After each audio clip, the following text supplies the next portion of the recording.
नमस्कार. अनेकदा आपल्याला असं होतं की सारखं पोट दुखतंय किंवा अपचन होतंय, भूक लागत नाहीये, कधी कंबर दुखते किंवा बद्धकोष्ठतेचा त्रास असतो. आपल्याला वाटतं हे किरकोळ आहे, पण आम्ही जी माहिती तपासली त्यानुसार याचं एक महत्वाचं कारण असू शकतं, नाभी सरकणे. नाभी म्हणजे आपल्या शरीराचा एक अत्यंत महत्वाचा केंद्रबिंदू. तर आज आपण याच माहितीच्या आधारे बोलणार आहोत. नाभीचं महत्व काय आहे, ती सरकली किंवा विस्कटली तर काय होतं आणि एका विशिष्ट उपचार पद्धतीबद्दल काय सांगितलं आहे हे पाहूया. हो, अगदी. नाभी म्हणजे फक्त शरीराचा मध्य नाहीये. जी माहिती मिळाली आहे त्यात आयुर्वेद काय म्हणतो किंवा जुनी शास्त्र काय म्हणतात, तर त्यांनी नाभीला जीवनबिंदू असं म्हटलं आहे. जीवनबिंदू. हो, कारण गर्भात असताना आई आणि बाळामधलं पोषण ते नाभीमार्फतच होतं ना, म्हणून तिला एक प्रकारे जीवनाचा उगम मानतात. अच्छा. आणि इतकंच नाही तर पचनक्रिया, श्वसन, आपलं रक्ताभिसरण, एवढंच काय तर हॉर्मोनचा बॅलन्स यात पण तिची भूमिका महत्वाची आहे असं या स्रोतांमध्ये म्हटलं आहे. आणि इथेच म्हणजे गोष्ट जरा जास्त इंटरेस्टिंग होते. जर ही नाभी हा महत्वाचा बिंदू थोडा जरी हल्ला किंवा त्याची जागा बदलली तर मग शरीरात बऱ्याच गडबडी सुरू होतात असं दिसतंय. म्हणजे पोटाच्या तक्रारी लगेच सुरू होतात का? हो, अगदी. उदाहरणादाखल सतत पोट दुखणं किंवा अपचन होणं, गॅस, ऍसिडिटीचा त्रास होणं, भूक एकदम कमी होणं किंवा मग अचानक खूप जास्त लागणं, असं काही होऊ शकतं. काही वेळा बद्धकोष्ठता होते किंवा मग उलट म्हणजे जुलाब होतात.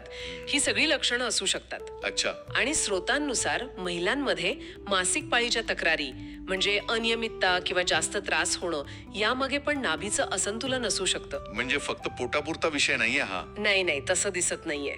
पोट फुगल्यासारखं वाटणं किंवा वजनात अचानक फरक पडणं म्हणजे वाढणं किंवा कमी होणं आणि अगदी मानसिक पातळीवर पण परिणाम दिसतो. म्हणजे ओघात चिडचिड होणं किंवा सतत थकवा जाणवणं या सगळ्याचा संबंध नाभीच्या स्थितीशी असू शकतो असे या माहितीमध्ये जोडलं गेलं आहे. बरं, म्हणजे अशी लक्षणं असतील तर या शक्यतेचा विचार करायला हवा असं सुचवलं आहे. पण मग यावर काही उपाय आहे का, विशेषतः औषधं न घेता? कारण तुम्ही म्हणाला तसं स्रोतांमध्ये एका नैसर्गिक पद्धतीचा उल्लेख आहे, न्यूरोथेरपी. हो, न्यूरोथेरपीचा उल्लेख आहे. ही एक नैसर्गिक उपचार पद्धती म्हणून सांगितली जाते. यात काय आहे ना, कोणतंही औषध नाही, काही विशिष्ट दाब तंत्र वापरले जातात, प्रेशर टेक्निक्स ज्याला म्हणतात. अच्छा. आणि पोटाच्या आजूबाजूचे स्नायू संतुलित केले जातात. या प्रक्रियेतून नाभीला तिच्या मूळ जागी आणण्याचा प्रयत्न केला जातो असं वर्णन आहे. म्हणजे इंजेक्शन नाही, गोळ्या नाहीत आणि मग साईड इफेक्ट्सची पण चिंता नाही. हे ऐकायला खूपच बरं वाटतंय. अगदी. आणि या उपचारामुळे फक्त नाभी जागेवर येते असं नाहीये, तर रक्तप्रवाह सुधारतो, पचनक्रिया व्यवस्थित व्हायला लागते आणि शरीराला एक नवीन ऊर्जा मिळते असं या स्रोतांमध्ये सांगितलं आहे.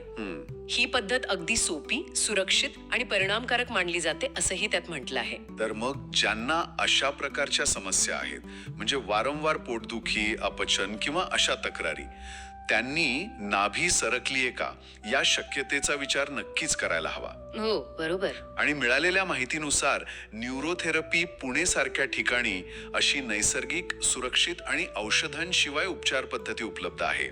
त्यामुळे अधिक माहितीसाठी किंवा उपचारासाठी अशा केंद्रांशी संपर्क साधावा असा सल्ला पण दिलाय या स्रोतांमध्ये. हो, बरोबर. आणि ही जी आरोग्यविषयक माहिती आहे ती जास्तीत जास्त लोकांपर्यंत पोहोचावी म्हणून ज्या प्लॅटफॉर्मवर ही माहिती आहे त्या चॅनलला लाईक करा, शेअर करा आणि सबस्क्राईब करा असं आवाहन सुद्धा त्या स्रोतांमध्ये आहे. हो, नक्कीच. योग्य माहिती योग्य वेळी मिळणं खूप महत्वाचं आहे, विशेषतः आरोग्याच्या बाबतीत. आणि जाता जाता एक विचार नक्की करण्यासारखा आहे. आपल्या शरीरातला एक छोटासा केंद्रबिंदू म्हणजे आपली नाभी, तिचं संतुलन आपल्या एकूण आरोग्यावर, आपल्या तंदुरुस्तीवर किती मोठा परिणाम करतं नाही का?